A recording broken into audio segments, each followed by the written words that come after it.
Hey guys, kinggath here to talk more about sim settlements. In this video I want to go over all the options in the Holotape. Because I decided to go with the immersive lore-friendly route, I wrote City Manager 2078 as if it were a piece of pre-war software. So the options are written as if the software is for use in the non-destroyed world. So there's a lot of terms like citizen and city as opposed to settler and settlement. So just to make sure it's all clear, I want to go over the individual options and really explain how they affect your gameplay directly. Alright, so let's pop open the Holotape and we'll talk about the options that are here. The first one there is configure zoning laws. Now those are the options that would most affect your gameplay.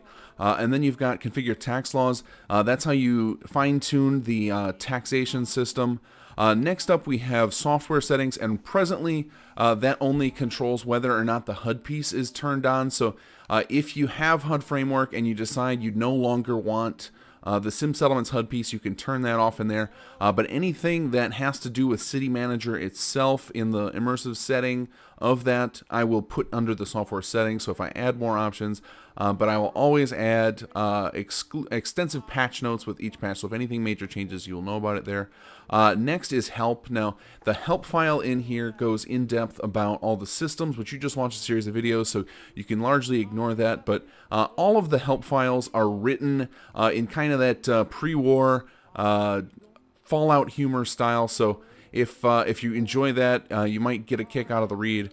And then the next one, the ASAM sensor info, that we already used. I showed you that in the quick start video. That unlocks the recipe for those ASAM sensors, and it also has a lot of background information on those for kind of some made-up lore to make sense of why these things exist in the world thanks to this mod.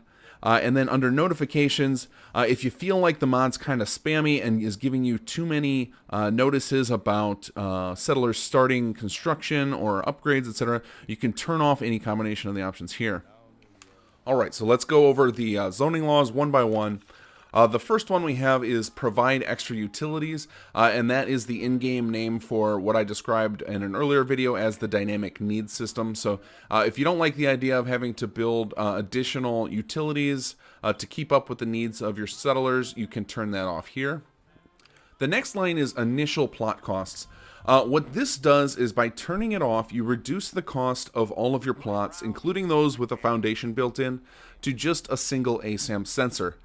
Now, I put this option in because I envision a method of play that I think could be a lot of fun, which is when you start a fresh playthrough, as you find your settlements, to just zone them out in advance so that as you're playing and more settlers slowly arrive at your settlements, they will immediately start building their homes and businesses, and it'll really give you that feel of growth in those cities.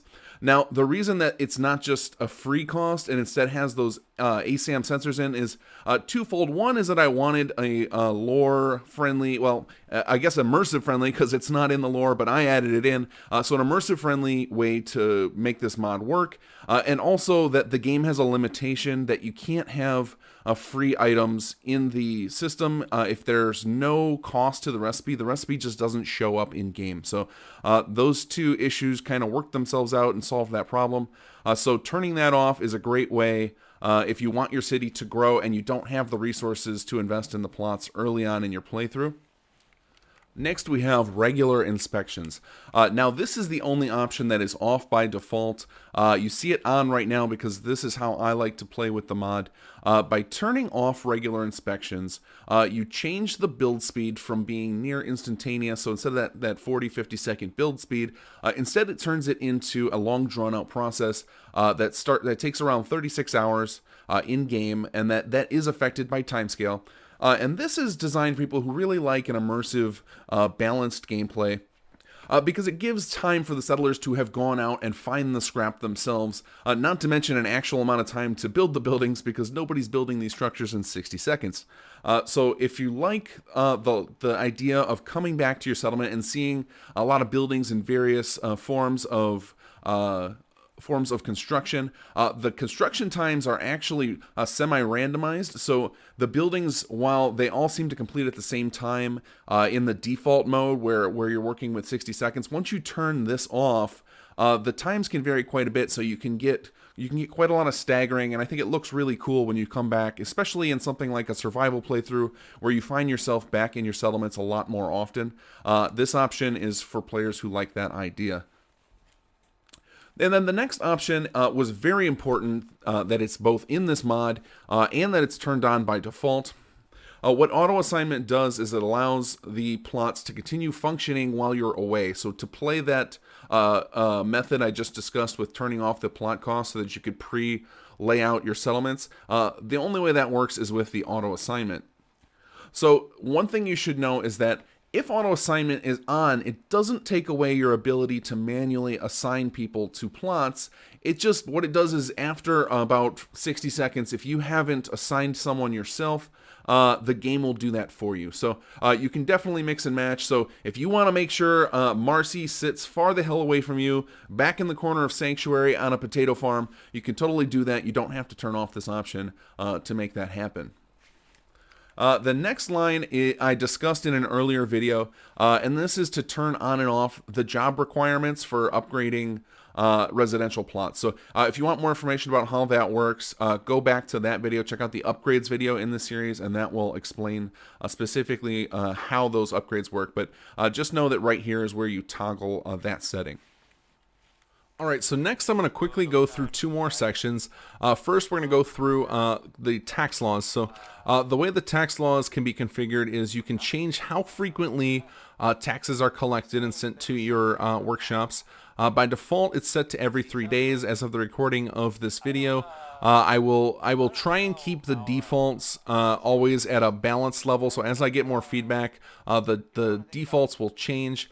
But for right now, it's 3 days. If you feel like it's too much or too little, you can change that. But I will always keep these options in there. I want you to have a lot of control over how the mod works. So, every so often you will collect taxes from your settlers, unless you go through each tax rate and set them to no tax.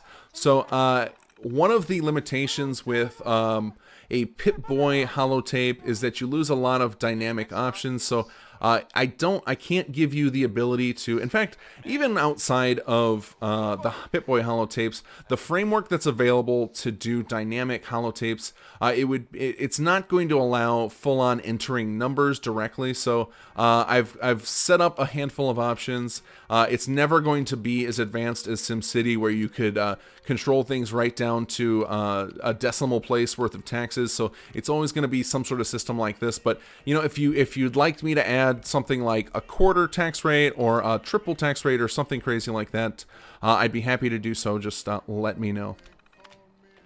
So then, moving on from the taxes, the last thing I'm going to show you is the notifications. Now, it's a very simple system, but I just want to explain kind of what each of these are doing so you can make the right decision.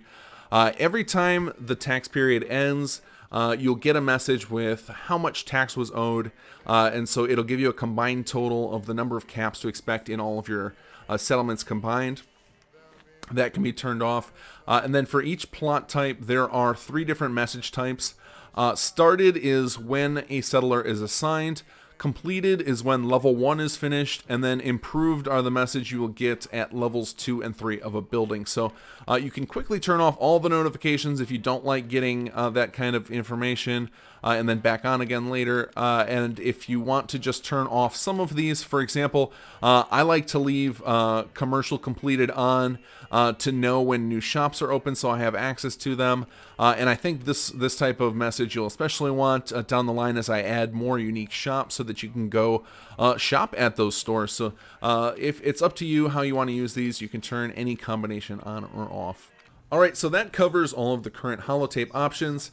If you feel like there's something missing, maybe an option you'd like finer tune control over, or a system I forgot to put a toggle in for you, please let me know. I will do my best, as long as it's technically possible, to get that added to the holotape in a future update. And I apologize for the length of this video. There was a lot to cover. But overall, thank you guys for watching this series. I hope it was informative. If I forgot to cover something, you find something in the mod that's not covered anywhere, let me know and I will make a follow-up video. So thanks again, guys. Enjoy the mod, and please keep giving me your feedback.